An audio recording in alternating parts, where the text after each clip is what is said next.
Welcome to Moonshot webinar on venture viability. I'm Harsh Mishra, your faculty at Quantic. I'm a subject matter expert in entrepreneurship and leadership area.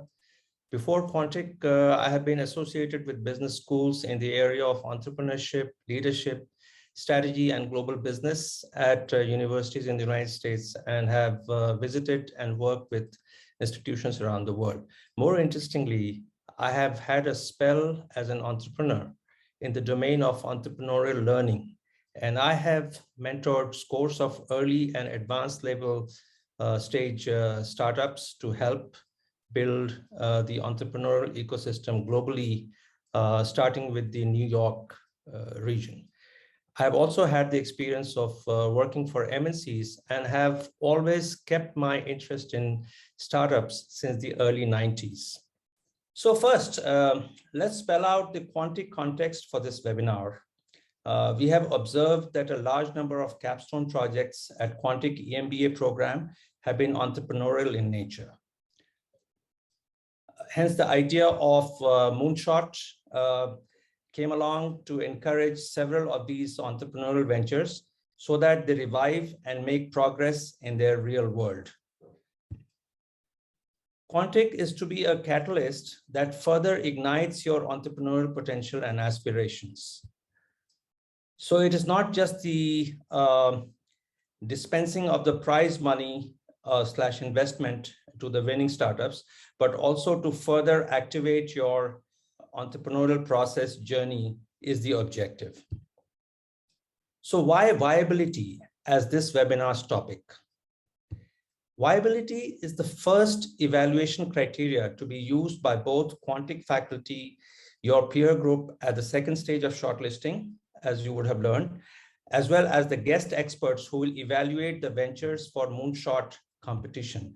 So please remember, when we say viability, we also mean sustainability of your venture. These two are interdependent and related concepts. So an important work ahead invariably for all who are pursuing new ventures or startup is to make their ventures more viable by doing a few things, and you would agree on that. In general, your business plans are influenced by your corporate background. The context of an established company is substantially different, however, from the realities of a startup. Hence, there is need to infuse startup sensibilities into them to increase their viability. And beyond Quantic capstone project, we realize that your proposed business model / strategy needs to be more dynamic, learning from your market customers in a lean manner. So how do we go about doing it today? First, we will touch on a core basic concept / framework or a way to improve the viability. That is the lean startup approach, the journey from which you are currently onto your MVP stage, which is a minimum viable product. Second, we will break out into small groups and engage in an exercise for 15-20 minutes, 20 minutes to be precise. And third, we will reassemble and hear the testimony from a few venture founders about the change that they feel needs to be considered. That is, post their pitching and interaction with others in the group, how will they improve the viability of their venture? Lean approach to enhancing viability. That is the core topic. And you must have heard and known of lean startups. So this is nothing new to you. Many of you would have heard of quite well by now. And you must have also heard of and used the word pivot, right? That's all too common. And MVP is also quite a common concept, right? So you have a level of familiarity already. A little history of lean approach, and this is quite a respectable one. So lean approach has been practiced by many successful startups, consciously or subconsciously. So you can find very many successful startups who have taken it, right? Consciously or subconsciously. Second is inspired by lean management practices as used by likes of Toyota and scores of other MNCs. And this conversation has taken place over decades now, right? There's a book by MIT, Machine That Changed the World. Maybe some of you came across, very research-based book. and that compared the auto manufacturing practices and talked in depth about the Toyota and the kind of lean management practices they adopted. Then you would have heard of Deming's, Deming's work on total quality management, and also Mintzberg Learning School, which is a school which resonates better with entrepreneurship, as different from the strategic positioning school, which is practiced by Michael Porter and his likes in the design school. And you must be familiar with the 5 forces model, because he comes from the economics and industrial organization. So he looks at top-down approach compared to the changing context view that learning school takes place. So what is the relevance of lean approach? There is a high startup failure, more than 70%. Only 1/4 of the startups succeed. Lean strategy approach reduces the risk of failure and enhances viability. Hence, 70% is very high. So if any method which could reduce this, because startups incur long investment costs to the founders as well as investors. So how can this success rate improve? That is the concern. And lean approach addresses that core concern. And my own experience has been as a startup founder, which was 4 or 5 years. I was doing this entrepreneurship education startup between 2013 to 2018, and I pivoted 3 or 4 times, and ultimately I had to exit. But I later, in hindsight, I could feel that I could have better known and practiced the lean approach, because my pivoting should have happened several more times. So there's some counterintuitive learning in this approach, and that's what I would like you all to resonate with and apply it on your own startup. So the lean methodology for enhancing startup viability, too often, after months and years of development, entrepreneurs learn the hard way that customers do not need or want most of their products' features, right? So much work has gone in, but no, still there is a failure. And the ones that ultimately succeed go quickly from failure to failure, all the while adapting, iterating on, and improving their initial ideas as they continually learn from customers. So this brings relatively more success. Its principles of failing fast, you would have heard of, and continually learning. This is fairly widely used, but the counterintuitive part is that you make some meaningful and conscious and experimented failures to enhance the chances of your success. Now, this is the part which every startup has to grasp for themselves, right? And that's how, over time, lean startup techniques could make you reduce the failure rate for you, right? So that's the promise out there, and that's why we are trying to learn this technique here. Of course, we cannot do it in a small session, but we will at least get started. So I use the analogy of a small plane on a runway to explain that. And I have a video here. Maybe you can take a look and identify with.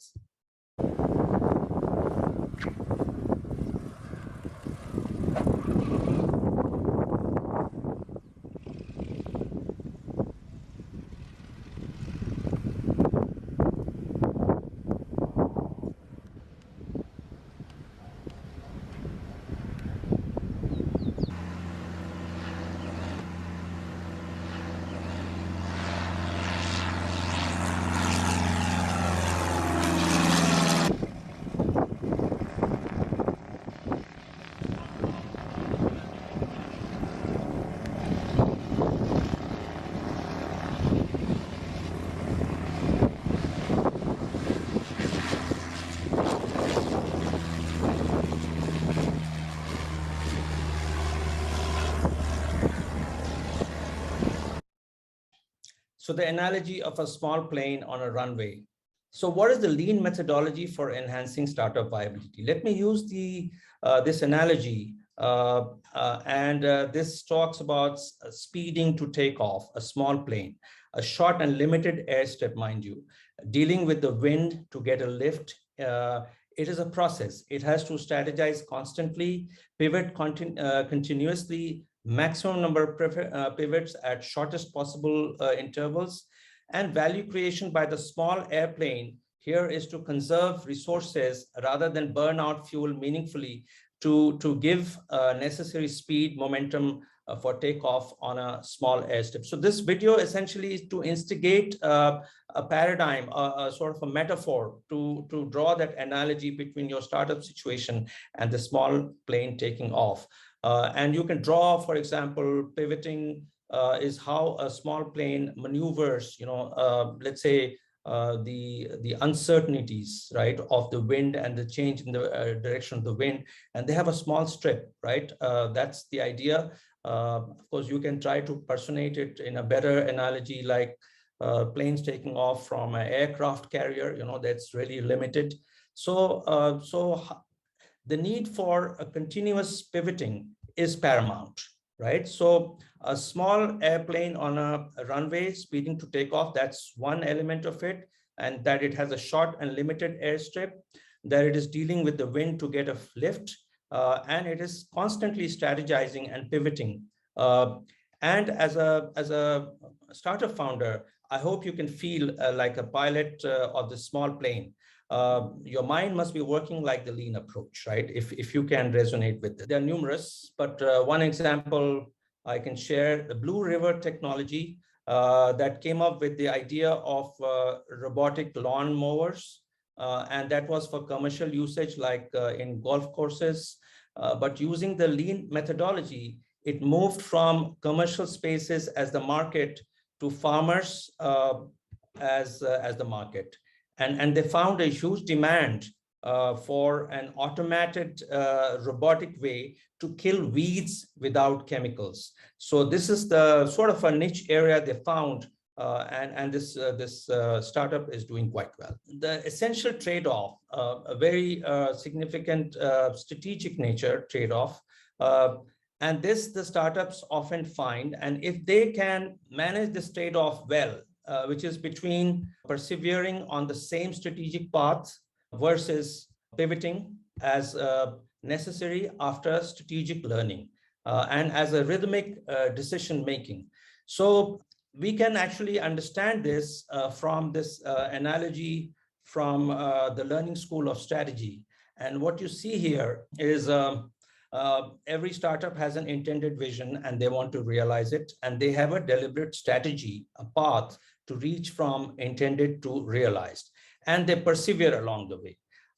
However, as they go along, some part of the strategy is unrealistic. They get inputs from the data on the ground, and that part of strategy gets changed, and emergent strategy comes along and it joins. So the deliberate strategy is no more the same strategy, rather it gets pivoted. So the trade-off is between persevering and pivoting. And this is a dilemma and decision point that many startups face, but it's a very healthy point to be. Many startups fail because they persevere unnecessarily, where perhaps the business model is not appropriate, or they could have made that pivoting with some costs involved, but that strategic shift could have put them on a more viable path. So that's the value of keeping that flexibility going. And this is in the spirit of experimentation, which we find in the scientific experiment, which is very similar to lean. So just like science makes progress through experiments, so does the lean approach makes progress through experiments. So like science has a hypothesis, so does the startup have a strategy or some sort of model in mind, which they put to experiment. And if we look at this model of science, we know that it starts with the question or hypothesis, and then it goes to test it out in the field. It has a sort of a model in mind, and that model has many variables. Those constructs have been thought through, and then you see if that model is, you capture the data on those variables along those lines, and eventually the results that you get, you analyze and you make a conclusion, and you accept or reject the hypothesis. So this is a very standard model of a scientific experiment, and ultimately, if the hypothesis is rejected, then you come up with a new hypothesis. And this is how this process goes on. Same approach is used in a lean process as well. The other aspect is moving from more driven by the designer or the founder's mind to the mind of the market. So if the business model initially was a creation of the startup, then how can they get the necessary and critical customer input so that it makes sense to them? So if you look at the standard business model canvas that you must be familiar of, that the startups, they make a value proposition, and then the value proposition gets created, and after that you have a delivery of the value, and then you realize you capture the value, right? This is the process. However, for startup models, this is a representative model of a very established situation, where you have tested out several small hypotheses within the business model. But if you really want to have a customer sense or market sense, then you move on to a lean canvas. So the canvas of a business model gets smaller or more focused. And in this, you focus on the problem and the solution that you have offered, and how does it give you unfair advantage over any potential competitors. And then what kind of matrix do you develop or use going forward in growing with this kind of solution?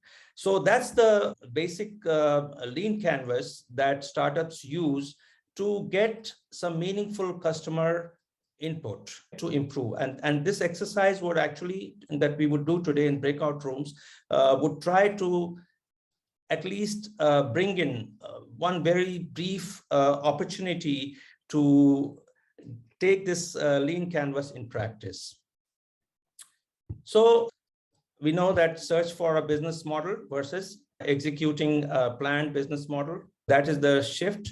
And if you look at the lean approach, essentially it engages in customer discovery and customer validation. So, and if necessary, pivoting gets done.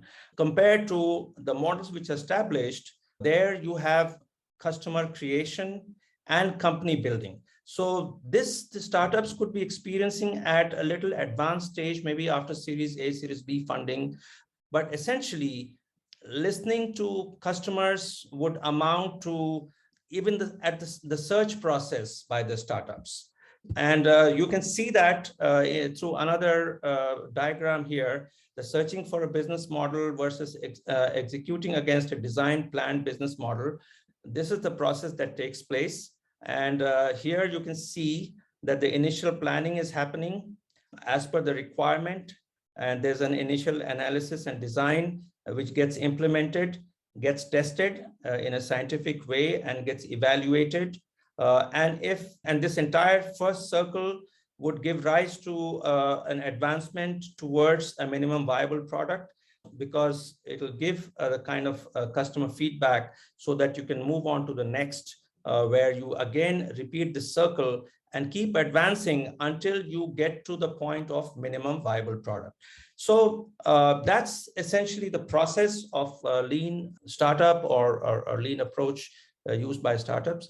And if we can highlight once again, this methodology is about doing experimentation over elaborate planning. So not much resources get wasted in elaborate planning. Rather, you get out there and you start testing the hypothesis that you have or the business model you have. And you depend more on customer feedback relatively less on your own intuition. Maybe intuition is a derivation from the customer feedback, and you engage in iterative design over traditional big design upfront, which many companies in many industries were engaging in, but it did not give them much success. And air conditioning industry, especially, I remember the companies like Matsushita, they engaged in iterative design instead of a big design approach. So their design cycle was not 5 years, traditional 5 year, but it was every year they would come up with some small features for their product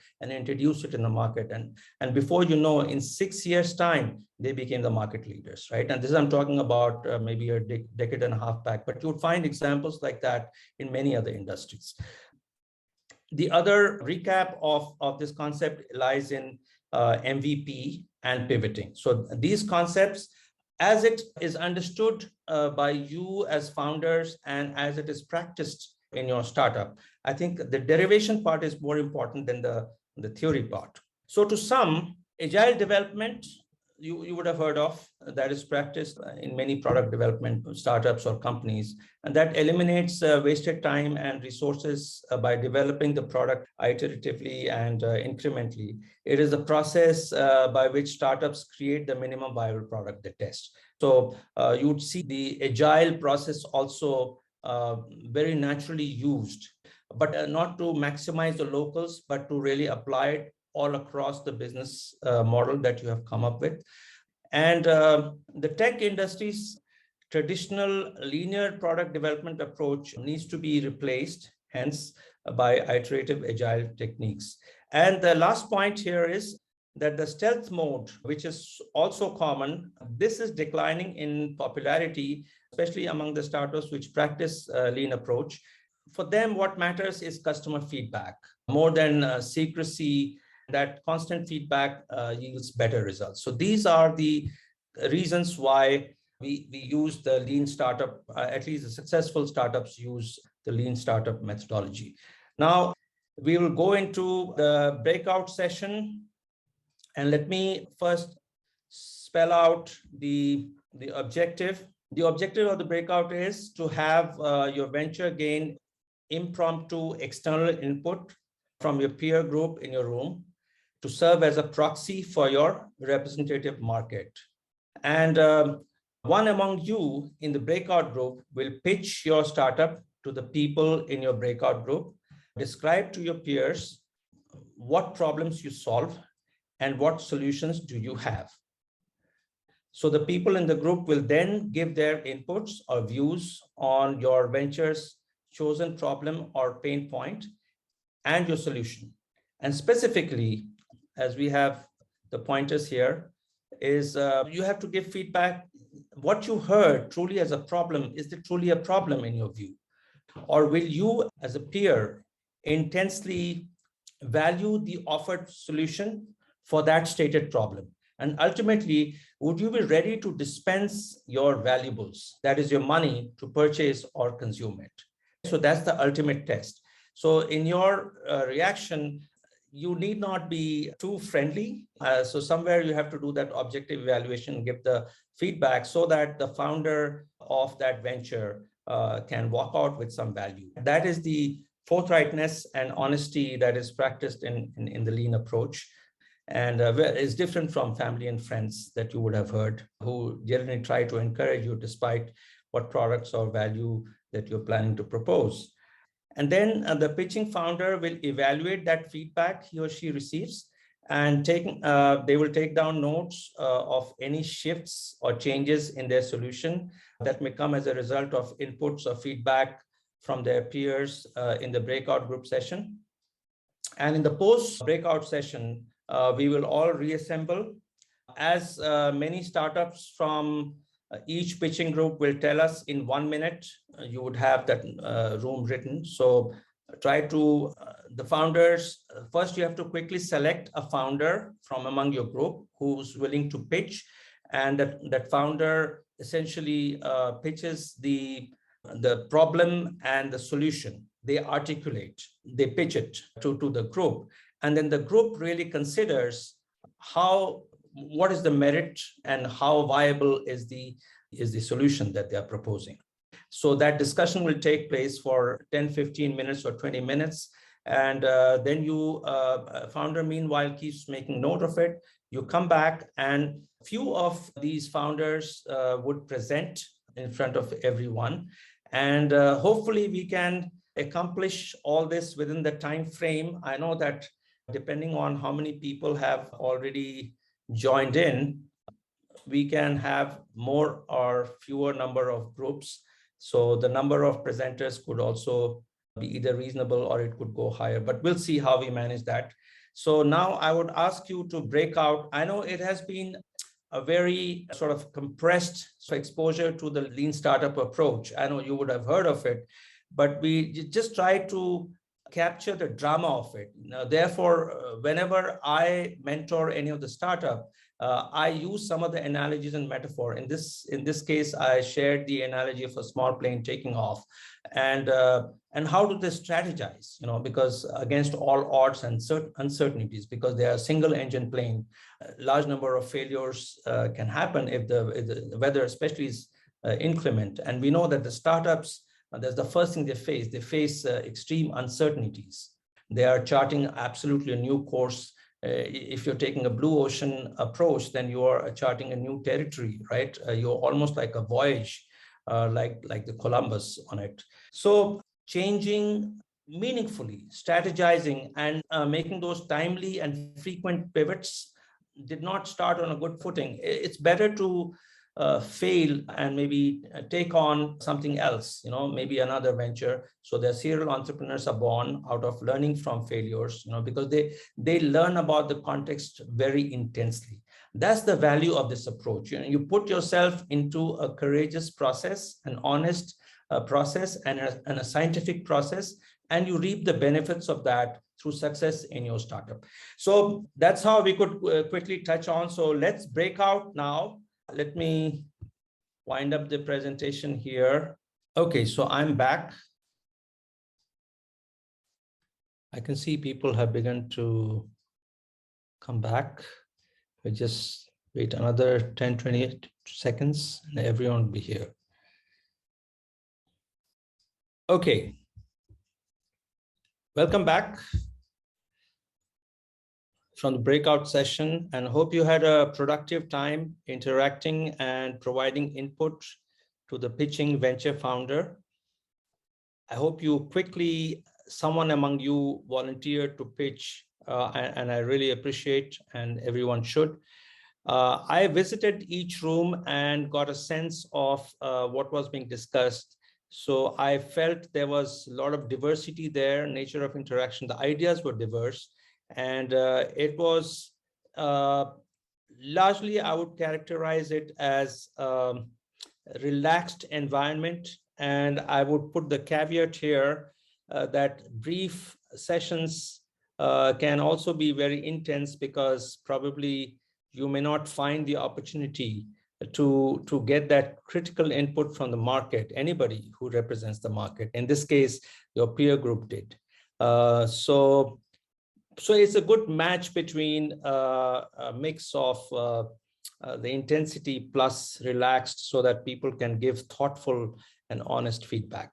So now I would ask one representative of the pitching venture, and they would now tell us in 1 minute first if they will change their idea, product, strategy, vision, whichever, after receiving input from their peers in the breakout room. So will they change? Yes, no, maybe. And second, if yes, in what way do you see and understand that change? If no change, then why not? So please do not take more than a minute or two maximum to tell us that, and we will get started. Let me pull up the Google Sheet. One thing I noticed, I don't know if you use the Google Sheet, and I suspect that it would be mostly vacant. Let me just pull it up here and see what's out there, because maybe you use this session to, yeah, I don't see any activity here. Probably you missed this link. I had put in the chat box right in the beginning for you to go in there, and you could have used these boxes. That's okay. In any case, I would have deleted it, but the same questions were articulated here. So let's make it a sort of a verbal presentation interaction for each venture idea. Okay, so I'll just roll this back so we can have interaction. And I would invite room number 1 to present. Anybody from room number 1, the founder of the venture. Okay, so this is Matthew Sachs. I don't know if you can all see me or not. Yep, there we go. Not Matthew Sexy. That's a bit weird.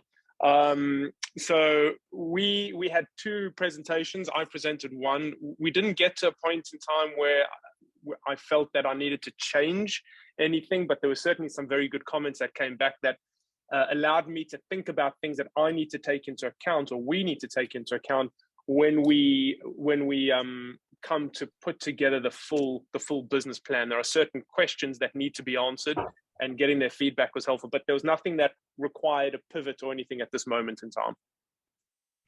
Okay, so there was no strategic change that you could sort of take your mind towards based on the short and sweet feedback.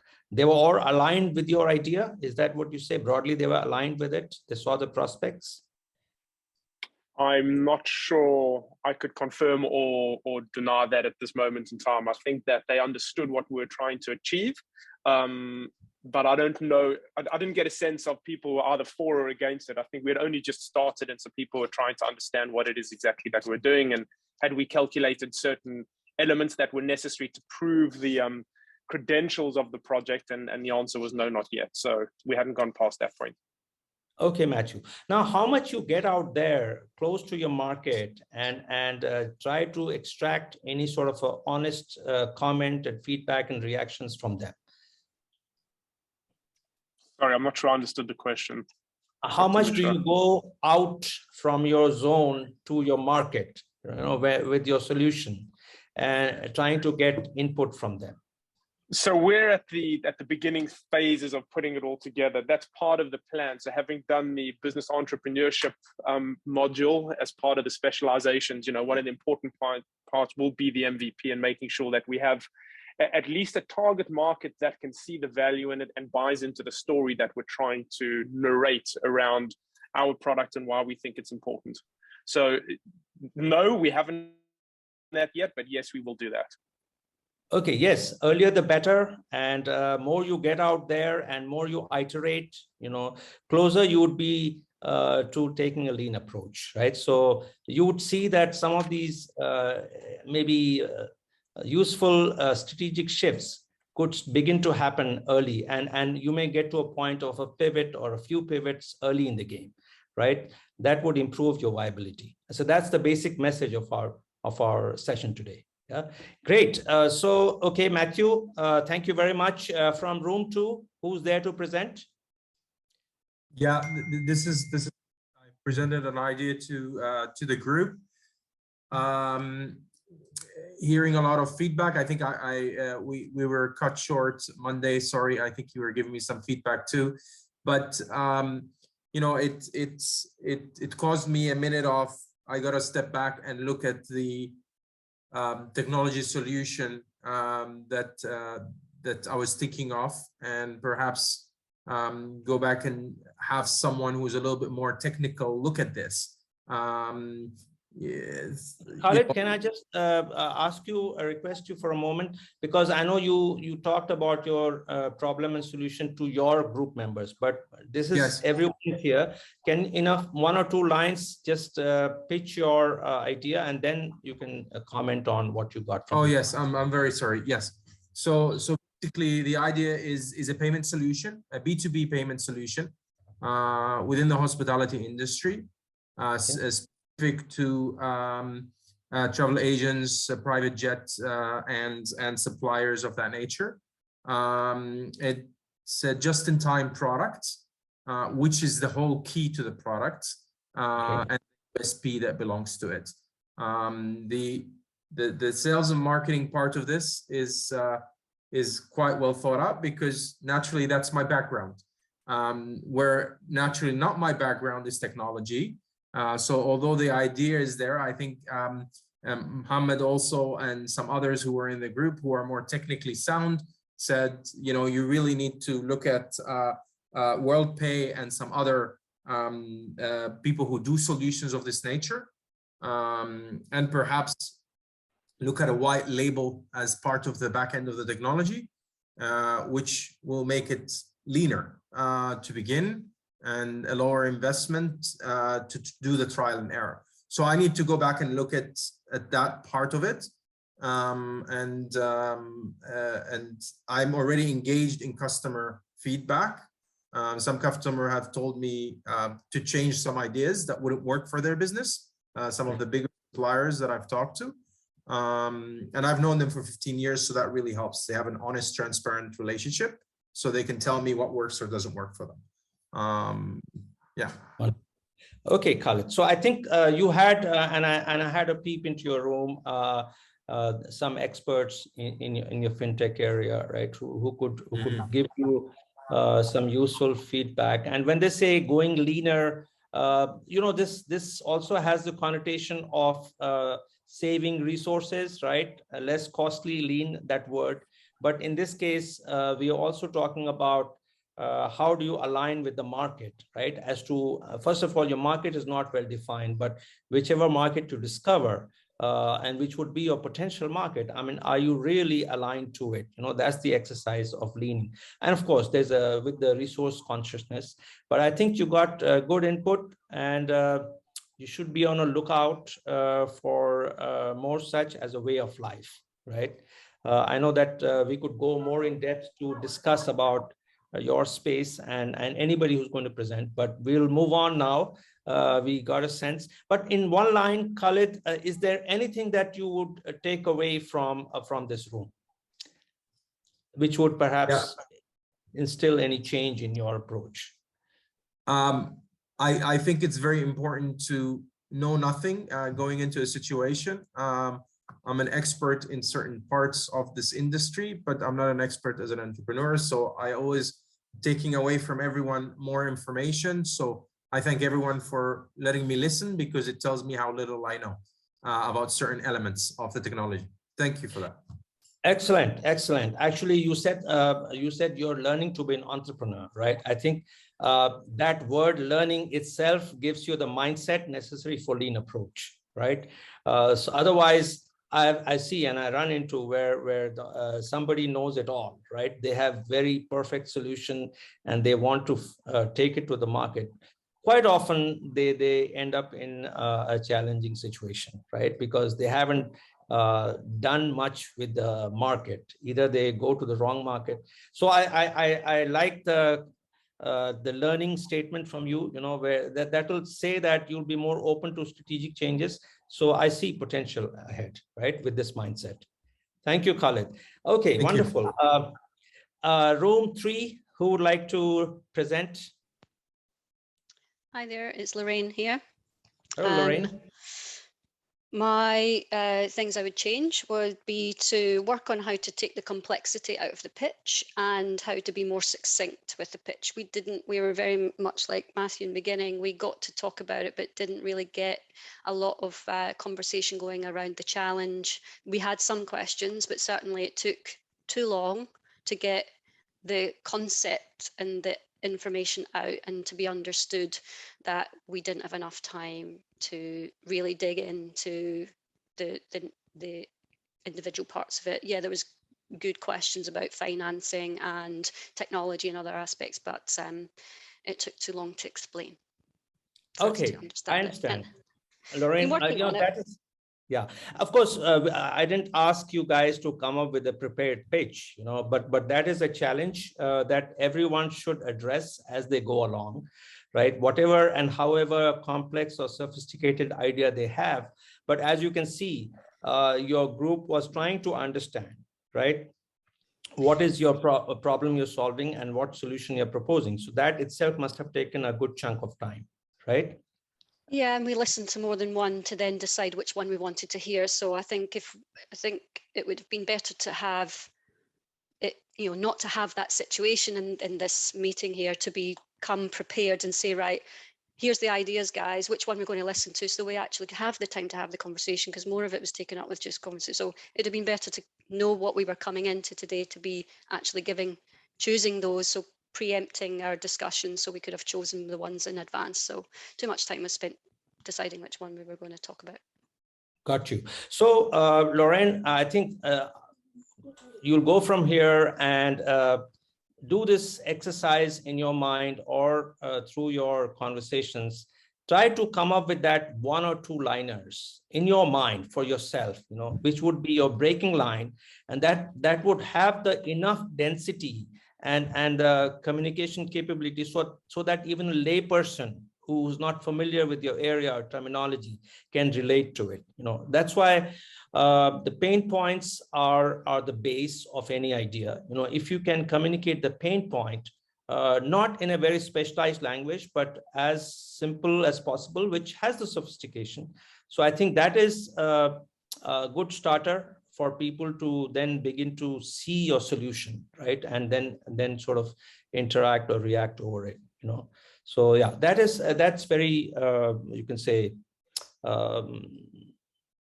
that's all too common, right? Everyone needs to engage, and you only get better and better at it, right? So your experiences, your learning, and your initial posturing, a combination of all this would try to make your pitching, even in a few lines, more meaningful, and more catchy for your listeners. Great, wonderful, Lorraine, thank you. And we will go to room 4. Who's going to present there? Yes, hi, my name is Waleed, and I'm in Charlottesville, Virginia. And the idea is a centralized app where people can buy new cars based on their wants, needs, and cost of ownership to save them time and energy, and not have to rely on flashy ads or people who are not specialized, like recommendations. So that is the basic idea. And the group that I was with was very generous in sharing their experience in buying new cars or their plans. And they had very constructive questions. My MVP will expand a little bit. So I've learned something, and that is to emphasize the financial part. I come from a decision science background, so my focus was on the decision making of the car itself, but of course, the app will help with the delivery and provide financial process for obtaining a loan or a lease, and the insurance. So it is, it's the whole process, including the choosing the car, identifying a car that is meeting the needs, and then going on with purchasing it, processing the paperwork, the ownership, and the delivery of it.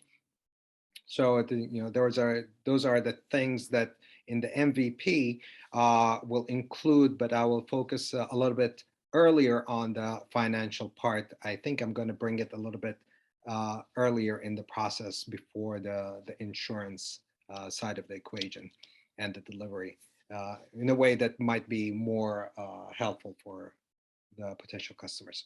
I don't know if I lost you guys because I tend to talk too fast and jam a lot. Okay, that's good. I think I can see there is some implication you are taking from here for your business model, at least one aspect, and also how you conceptualize your MVP.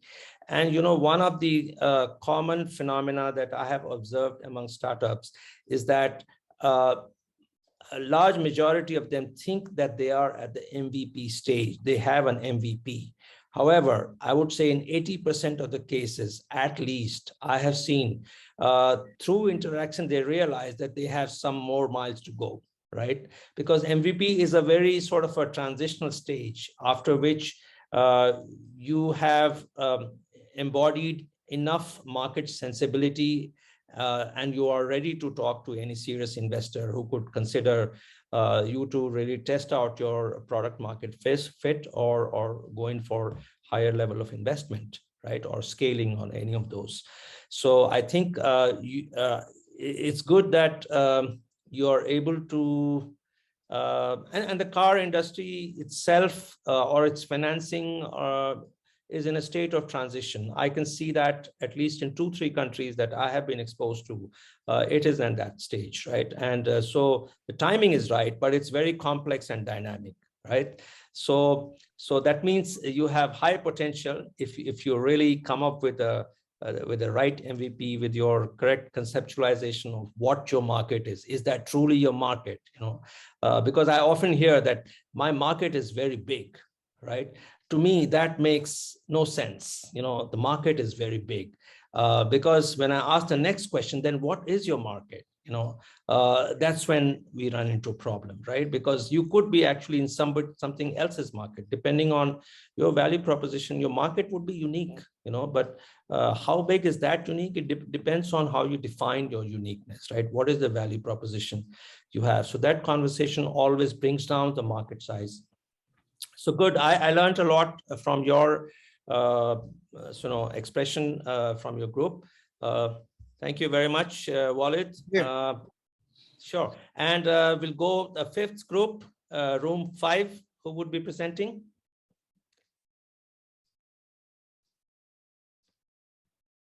Group 5, anyone? Okay. So I know that we have run past the time. Group 6, room 6, anyone? Yes, I'm here. Eduardo from Montreal. How are you? Hi, how are you? I propose myself to show my idea. Right now, elderly care centers have trouble with elderly fallings. And we fixed that by prediction technology that predicts the fall 3 to 5 seconds before it happens, so that the elderly avoid irreversible and mortal injuries, right? That I'm witness of in my family of that. Our team is is expert in neuroscience, physics, and artificial intelligence. And we have already created more than 30 IPs and technological transfer, but this is my first time I'm learning how to do it myself. And so that's why I joined Quantic, to learn how to do it. Before, I was relying on someone else, sometimes with not that positive results. So this time I want to do the whole 9 yards. That's the idea, right? And after the discussion with my peers, I got very beautiful comments, mostly technological. I think they are more technological mindset people, but I got some things that expand my view on the market segmentation, like to add more segments, actually, because we were focused on 2 markets, which is elderly care centers in Japan and US, and the second one, that companies that collaborate with these centers in US. But now there was a suggestion to add hospitals that work with rehab, this kind of injured person that might benefit also of this technology. Okay, wonderful. Eligo, that's the name I see here. Is that how you say your name? Yeah, Lugo. Yeah, Lugo. Okay. That means Lugo. that comes from Celtic. That means light. Oh, wonderful. How wonderful a name. I'll remember that, Eligo. So I think, yeah, you got a lot of technology feedback and thoughts you can take. But in the elderly side of it, the behavioral aspect of those elderly people, I wanted to ask, are you going to elderly people and talking to them? Is that happening?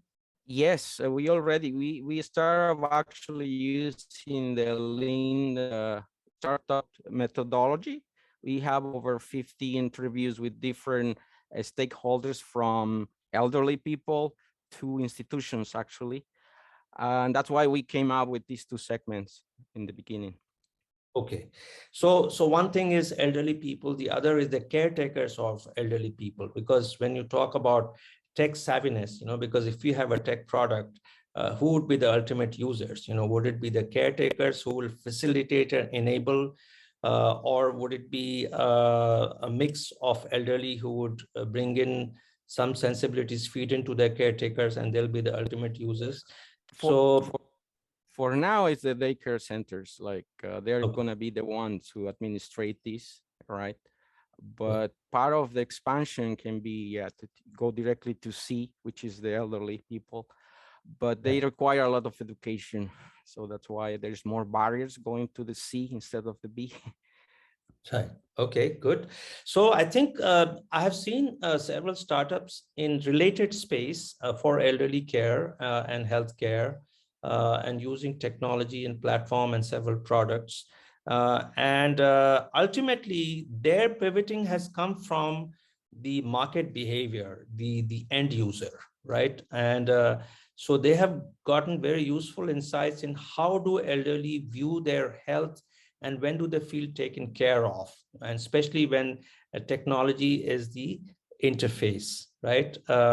They have mixed feelings about technology, but Yes. I know they appreciate the intervention if somewhere it really solves the long-standing problem of theirs, right? So when I'm saying it, I have 2-3 startups in mind. So I don't know much about your startup, but I can sense that that would be an ongoing need, and that would be a lean process for you, Yes, yeah. totally agree.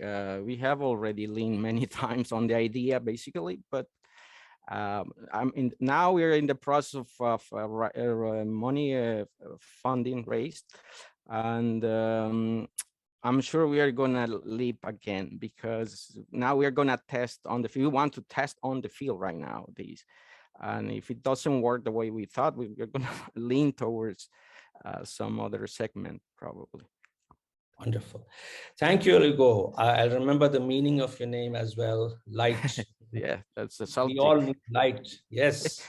Celtic. And we all need light. We all need enlightenment, right? So I would remember your idea and your names. That brings us to the close of our presentation. If anybody from room 5 has shown up, you can present. Otherwise, okay. So what is our conclusive thoughts on, yes, somebody said something? Yeah, my name is Milan. I'm actually in New York. I was in room, I think it was 5, I'm not quite sure, but no one ponied up, so I'll speak real quickly. I've only been in the program for 2 months right now, but my idea in a nutshell is that I am building out a DIY garage to service people who want to maintain their cars on their own, but are prohibited by doing so for 3 reasons. 1, they live in a facility, apartment, a house complex that it's illegal to work on your car in the parking lot. 2, they might not have the necessary tools. And 3, the climate might not be conducive. It might be winter, it might be summer. So I want to include it as a like a gym membership where people can have a monthly subscription for 3 levels of services that will feature amenities and benefits and etc. And where they can have a true auto experience, where they'll also have restaurants and lounges within inside the facility. So they can also have entertainment as well. So as more and more people become under financial needs and strains, they want to maintain their own cars longer, or they're car enthusiasts and they want to work on it, maybe detail it out, whatever, but it's probably cost prohibitive or time prohibitive or even tool prohibitive for them to do so. And in the long run, it'd be more efficient for them to do it inside a facility that's going to cater to their needs. That's it. Wonderful. And I'm sorry, what's your name again? I missed. It's Milan, like the city. Milan. Okay, Milan. Happy to see somebody from New York City. I spent 8-9 years there, so it's always. I don't live there anymore, but yes, I remember. And I think you are really solving a huge problem of self-help in auto repair, right? And you're trying to strike the right kind of model here.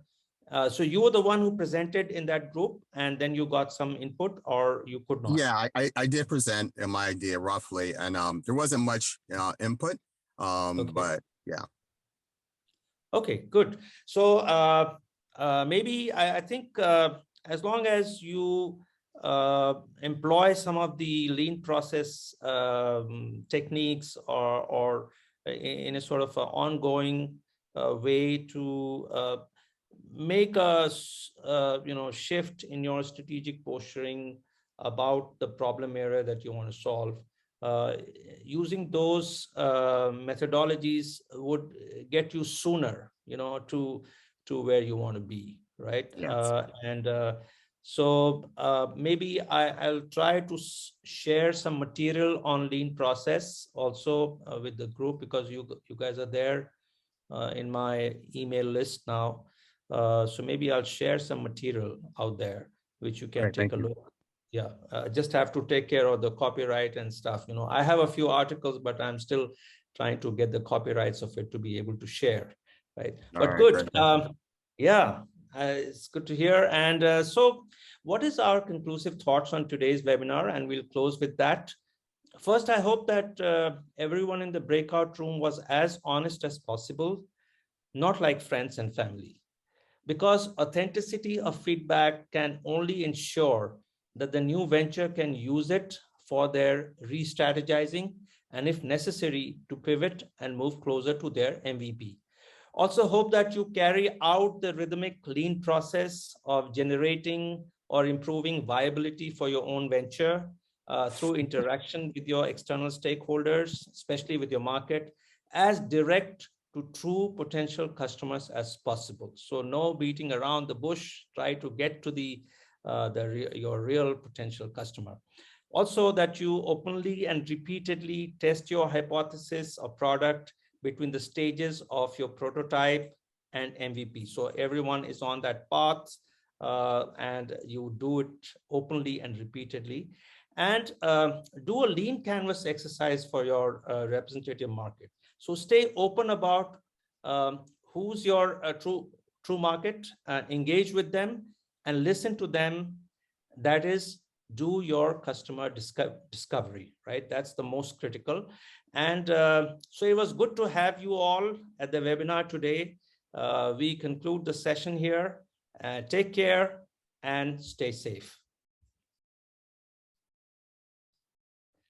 I know we have exceeded the time limit a bit. Thank you very much. Thank you. Thank you very much. It was really Thank great. you. Thank you. Thank Thank you, Dr. Hart. Thank you. Thank you.